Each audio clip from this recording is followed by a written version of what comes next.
again, or what we're going to be doing. No, you're fine. We can Oh, record. Okay. Um, Well, so this part is part two. So this is discuss and share 5 to 10 minutes each. How you answered the question for DQ2, and then specify how you incorporated the knowledge gained from your peers in the first session from your answer to assigned. So I'll start. So the fact that we sort of went out of order for this, right? The I am I'm comfortable. I'm happy with my DQ posts the way it was. What I do plan to do at the after this session is over is to add a second post to my DQ2, reflecting on the things that you guys mentioned. Specifically, Lynette, you talk about COVID. Although I wasn't affected truly by COVID because this is the world I live in, regardless. But it was fascinating to hear your experience from a face-to-face collaboration and then moving to virtual, what that process is like. And then I do agree with you about the whole change management, the top-down change management from that perspective.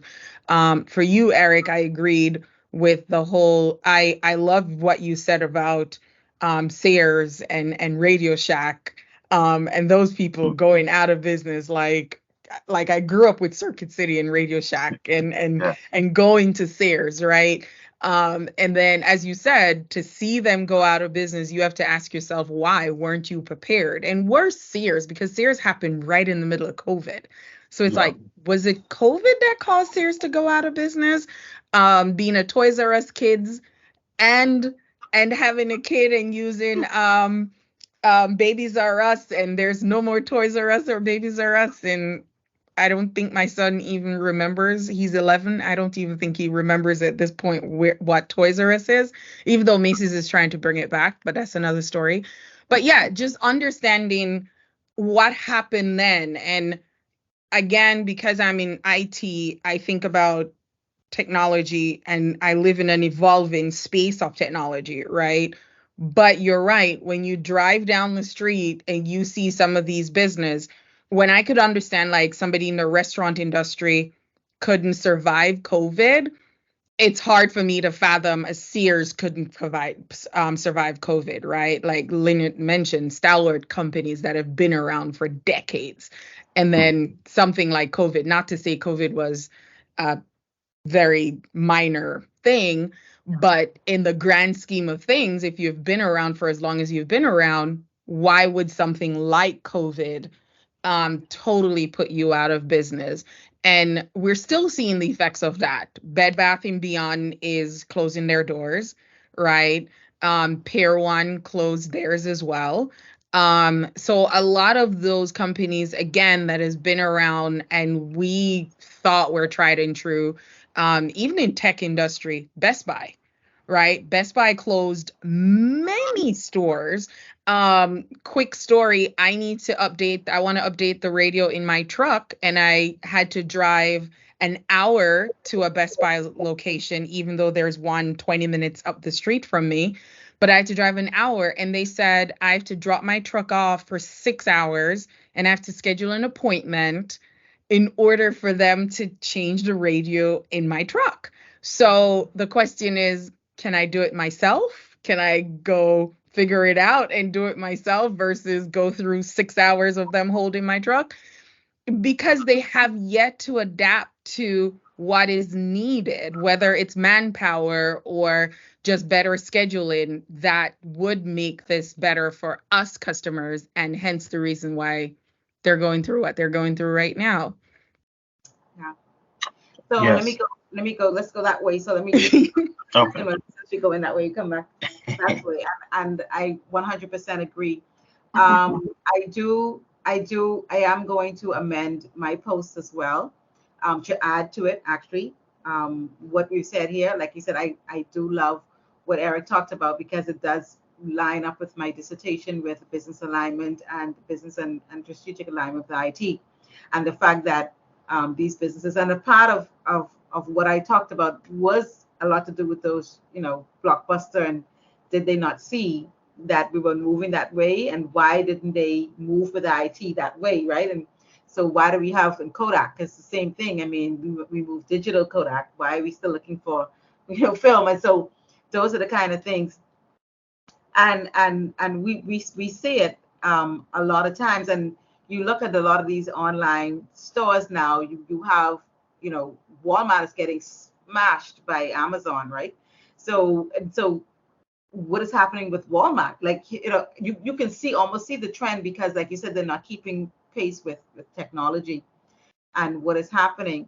And of course, the elephant in the room, which is AI and machine learning, right? And moving those processes out of the hands of humans into the hands of machines.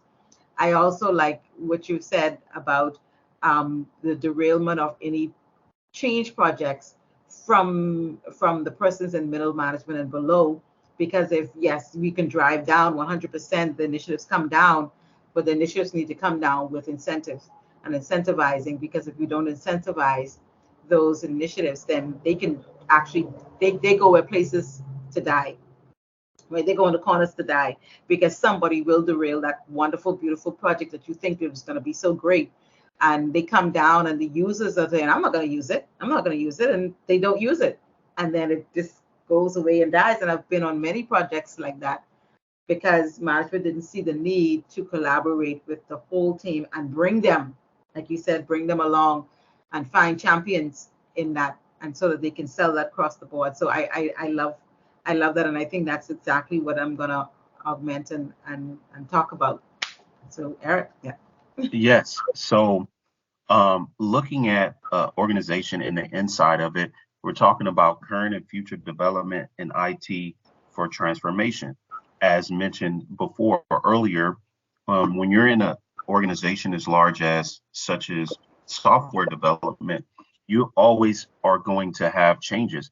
And there's a lot of different individuals that are new to the company and old. And then when there's change implemented, there's an important aspect of training that goes along with this in order to keep people on board and moving in the direction of the new change and the innovation. And so we find ourselves, a lot of people losing their jobs due to this change and downsizing and cutting, and in most cases they're bringing in also new and bright individuals to cover for this new change. We see that within the organization, and then we also see how, as mentioned before, we were mainly a face-to-face type of society, or should I say, in organizations, as mentioned earlier in the schools. Traditionally speaking, we did everything face to face, and we have transitioned into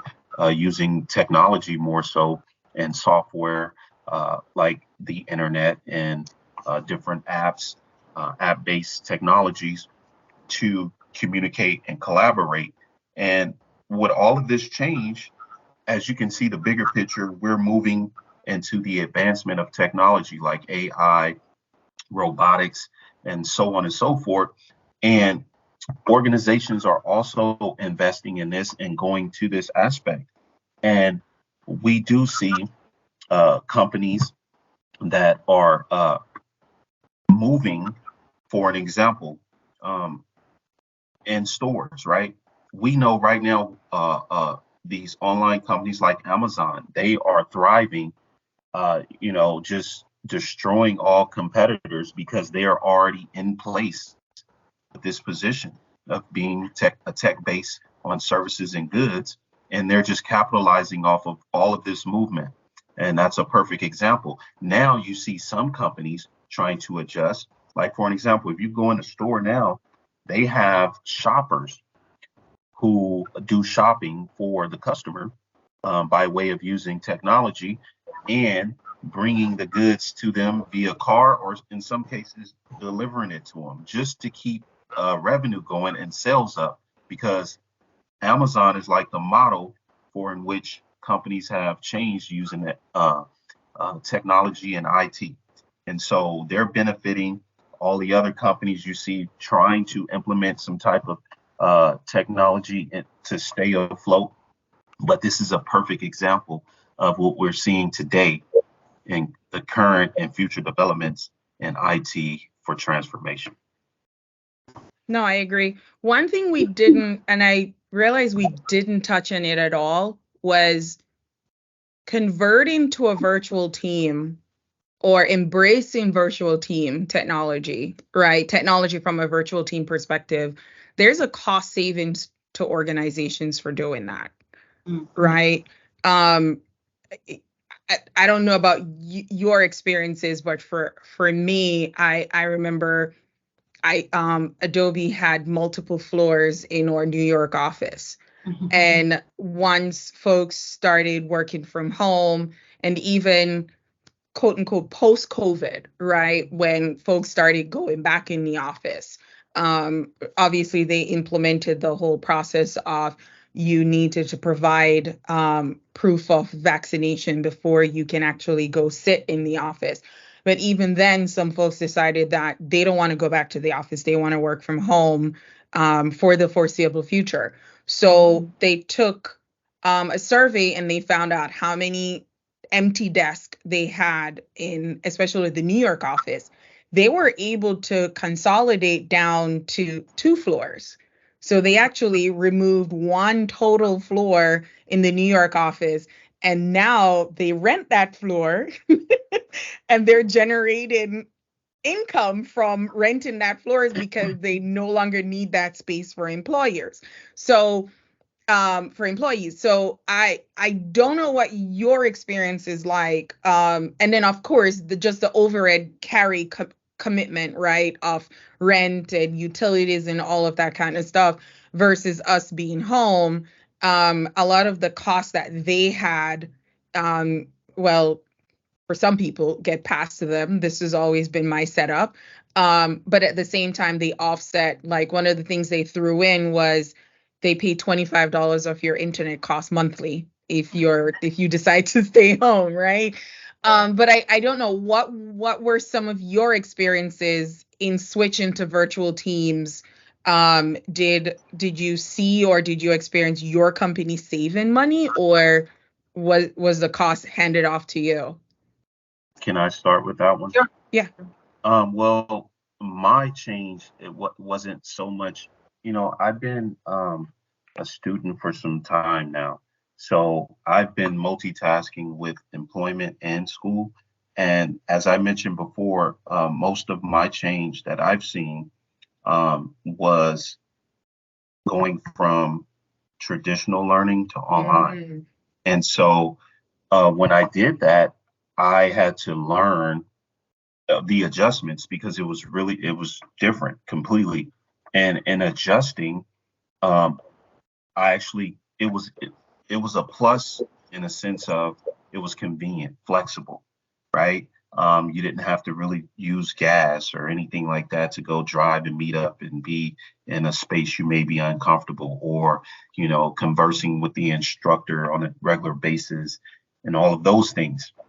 But remotely, you have to be more responsible. You also have to have time management. So there's pros and cons, but ultimately, you can clearly see the use of technology in that change. And so, in doing that, there's collaboration involved with virtual teams, communication, any form of communication, right? Remotely. Um, and so, this adjustment took a little time, but then you get used to it, and so the transition. To be honest with you, I like the transition. It's a plus. Now, on the other side, for the organization, it does a lot of things. I believe that it does save money. For an example, a traditional university would have to have expenses, far as all these uh, brick and mortar expenses that they would have to have if they had their students attending there, as opposed to just online. So there's definitely a benefit to the organization who is using technology to do everything virtually, as opposed to the traditional way. And Right. so Another thing is organizations now. We went into the app development software phase where a lot of companies is using apps, and that is also a change. And adjusting to this is being almost 100% technology when you're dealing with an organization. And this is how organizations prefer it to be, right? They don't want to have to deal with too many personalities or too many companies. I mean, people, individuals. It's easier for them and it's cost efficient. Yeah. So, Cool.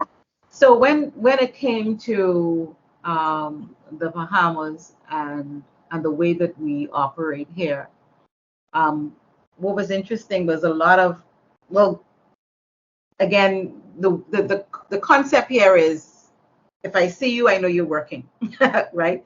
So there was a lot of that process. So when COVID came in and the idea switched, and it was like, okay, you got to go home. We were locked in place. We had curfews. We had these lockdowns and stuff like that. So you had to still function, right? The bank still had to open, and so we as the clearinghouse, we still had to maintain, moving that money around.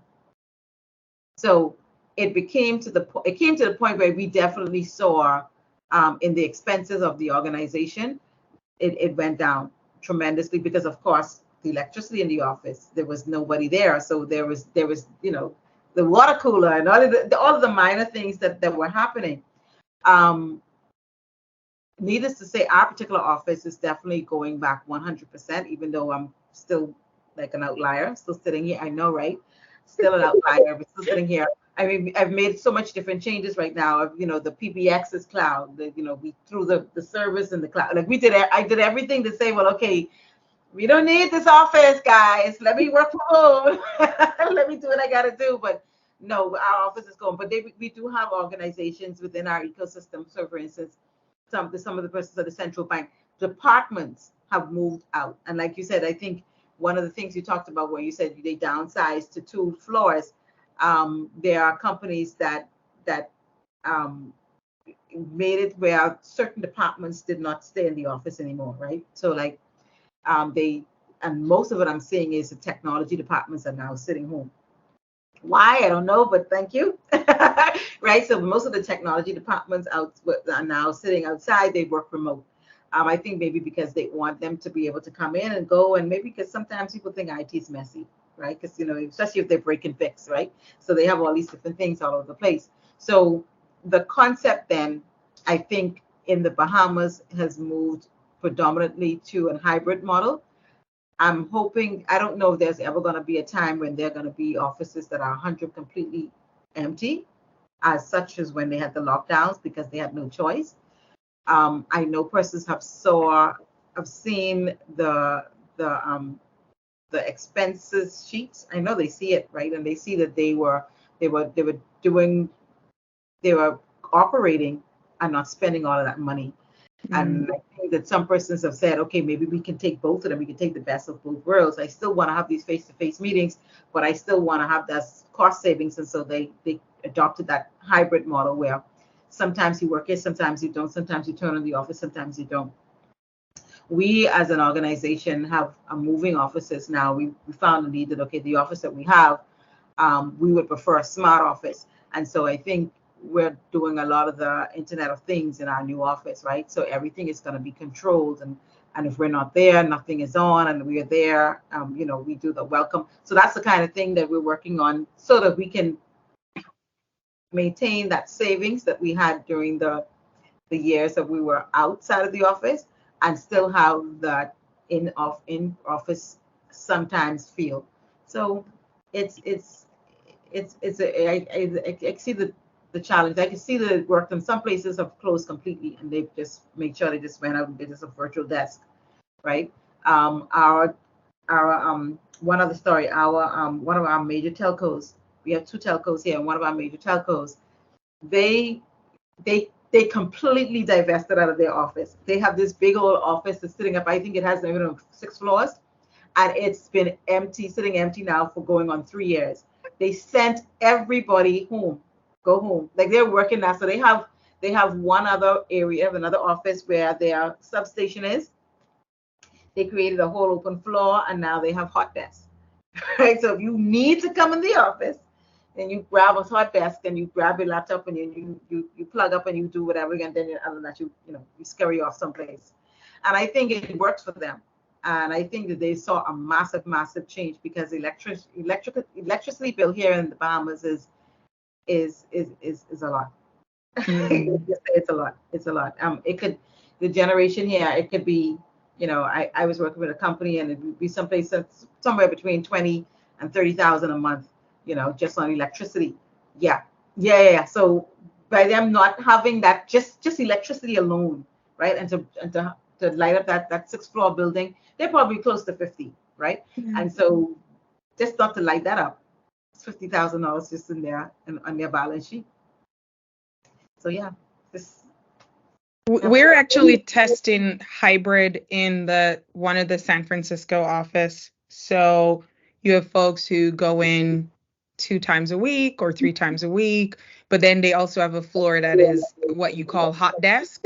They have a floor that's dedicated, or a section of the office that's dedicated to that. So if you want to go in the office, then you have somewhere to go and you reserve the desk, and then you can go and use it. So they're doing that. And I have colleagues who are traditional face-to-face people, right? And then I have colleagues who complain that they can't work from home because their kids are there and it's not quiet enough, or it's too quiet. So I have a colleague who, he's in North Carolina. He'll go to a Starbucks at least 2-3 days a week, because for him, he needs external human contact, right? He needs to see people in order for him to function.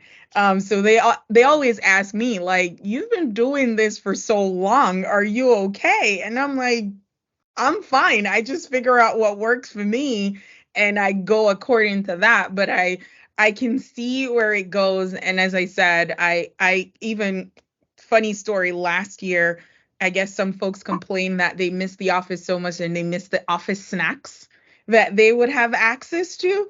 So they created these they found this company, don't know who they are, and they said you can order all the snack items that you normally see in the office, and you order the stuff and the box come to you at the door. And then folks were setting them up on their desk like, okay, this is like in the office. I can eat my chips or my cookies or stuff like that. So it's a way of trying to find what works for you, but I know company wise, and obviously they've recorded that and they've said it over and over, how much money they've saved from us, from a lot of us going fully virtual, versus that. While some of my clients are still complaining, because I have clients that I've supported for years and they've yet to meet me in person because I stopped traveling. Since COVID, I no longer travel unless it's totally necessary. So some clients are like, no, we need to see you in person. I'm like, I can turn my camera on and you can see me. But again, travel wise, we have also saved money there because we don't have people flying all over the place and expensing all that travel costs. So Yes. that to me is another benefit of the whole virtual team experience, where you can still work, you can still do what you need to do, and it gives a work-life balance. You can spend time with your family, and without being just stuck in a box. That's how I see offices. It's just Yes. boxes. So yeah. 100%. Cool. All right. I think we have, We stop recording. yeah. So I think I we're good. Thank I, y'all. Thank I you. was I just wanted to double check. Was there any other, I don't remember